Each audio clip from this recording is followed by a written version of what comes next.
Today, a lesson 11.3, comparing data displayed in box plots. Box and whisker plots are graphs that show how data are distributed by using the median, quartiles, least, and greatest values. Box plots with similar variability is what we're going to look at first. We can compare two box plots numerically according to their centers or medians and their spreads or variability. Range and interquartile range, which is also IQR, are both measures of spread. Data sets with similar variability should have box plots with similar sizes. So in example 1, we're looking at a box plot that shows distribution of time spent shopping by two groups. We have group A and group B. The time spent shopping is in minutes, and you'll notice it's counting by tens. In comparing the two, we're going to answer certain questions about them. First, in A, they want us to compare the shapes of the box plots. I want you to write that the positions and lengths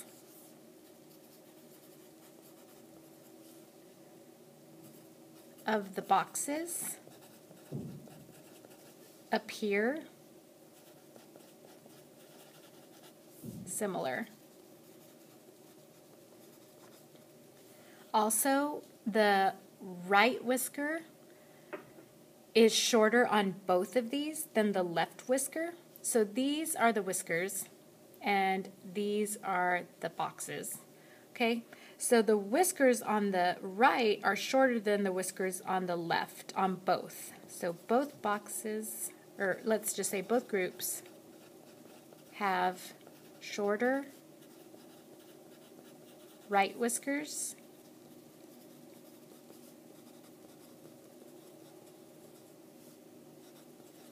than left whiskers. Okay, so the whiskers help us see the spread. On B, it's asking us to compare the centers of the box plots. So again, when we were talking with the dot plots, the center, we talked about the median. Okay, so group A, the median, and in a box plot, the median is that middle line, so that dot right there for group A.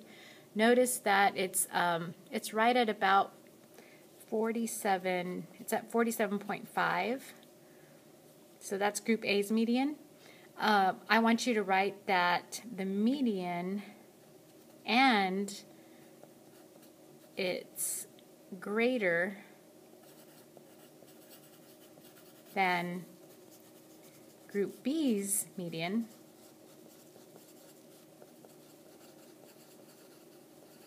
and that group B, if you look at where it hits right at 40, so group B's median is right at 40. Group A's shopping time that means that group A's shopping time is 7.5 minutes greater than group B's shopping time. So from the median, we can tell that just put group A has a shopping time 7.5 minutes greater than group B. Okay, group A, we're going to go ahead and look at the spreads. Your C got hole punched out. So looking at the spread, we're looking at your box plot. We're looking at where it begins and where it ends. So for group A, if you see where that ends, that's right at 55, minus where it starts, it begins right at 30. So 55 minus 30 means that group A has a spread of 25 minutes. Group B, the end is right at about 59, and it begins right at about 32. When we subtract, that's about 27. So you can see that they're very similar. So the box itself, that is your interquartile range. So that's what we just compared. We compared the ending with the beginning, we subtracted. On both of them, they're so close together that we're going to say IQR, the interquartile range. That shows us, just put shows that, the spread is similar in length.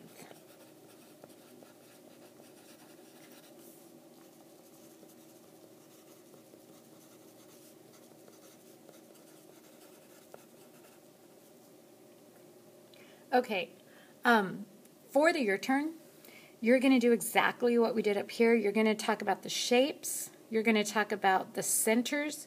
You're going to talk about the spreads. Okay, but this time you're talking about two groups of football players. They want you to compare the box plots of the two groups' weight. So the weight is in pounds, and you're, again, just going to describe the shape, the center, and the spreads of the boxes. So go ahead and pause your video and get that done.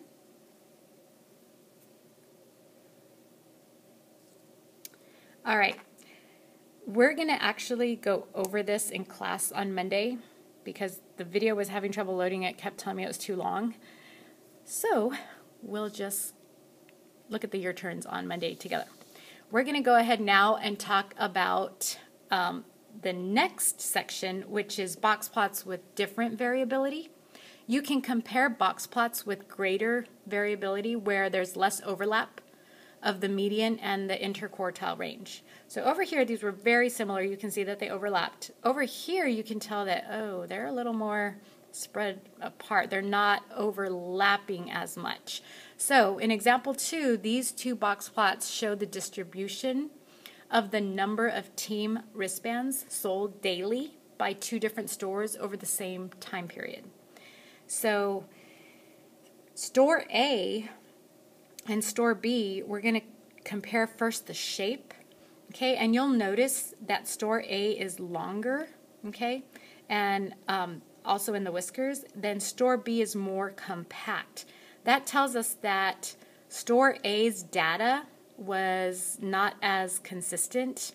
It's spread out longer, where store B, a lot of their data falls in the same place, so that's why it's more compact. Okay, but when it asks you to compare the shape, all I want you to write is store A's box and right whisker are longer than store B's.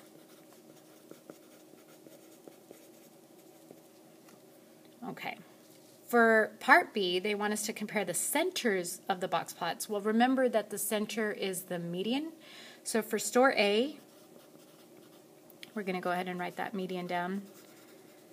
And again, it's that center line inside the box. So that's going to hit right at about 43.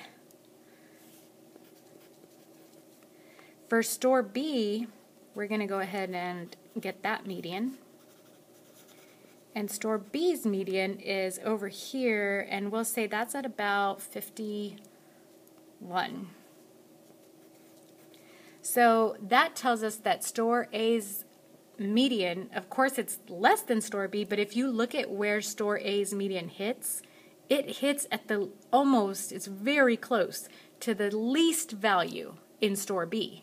So that means that if that's a median, and a median is seen as kind of a measure of average, their average sales fall on store B's worst day. So that tells us a lot. I want you to write that down. I want you to write, let's see, put store A's median is close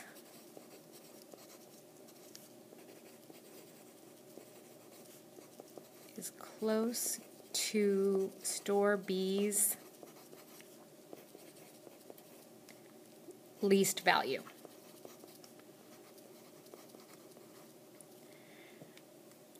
Which is their, sorry about that, which is their worst selling day. And the last comparison we're going to make is about the spreads of the box plots. So again, you can see that store A has a greater spread. We said that's a little inconsistent, right? Their least amount of sales is less than B.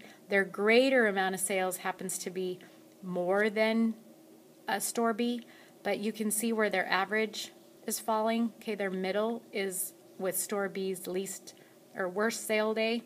So we're going to write that store A has a greater spread.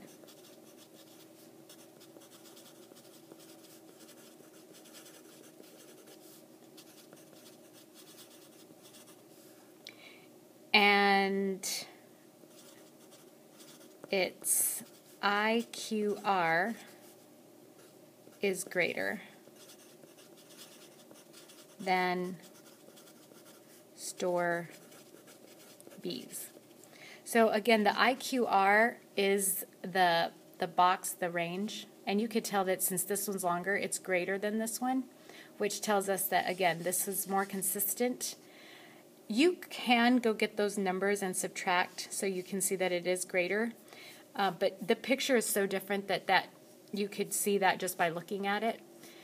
But what is all of this combined, all this data that we can look at just by looking at the spread and looking at the boxes and looking where that median falls, what does that tell us overall about the two stores? You could tell which store is stronger, which store has more sales. So that's what's important about looking at graphs like this. You want to say that overall,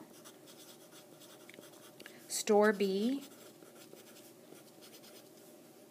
has greater sales. And I do want you to try this your turn, because since we're just now talking about this, has to do with exactly this picture. So store A, store B, this is another store talking about the same thing, the number of wristbands sold, and they want you to take this data, so this would be like a store C, and they want you to put it in there and compare it with A and B. I'm going to leave you to pause the video, and again, we're going to have to talk about this on Monday because I'm really hoping this loads. Have a good weekend.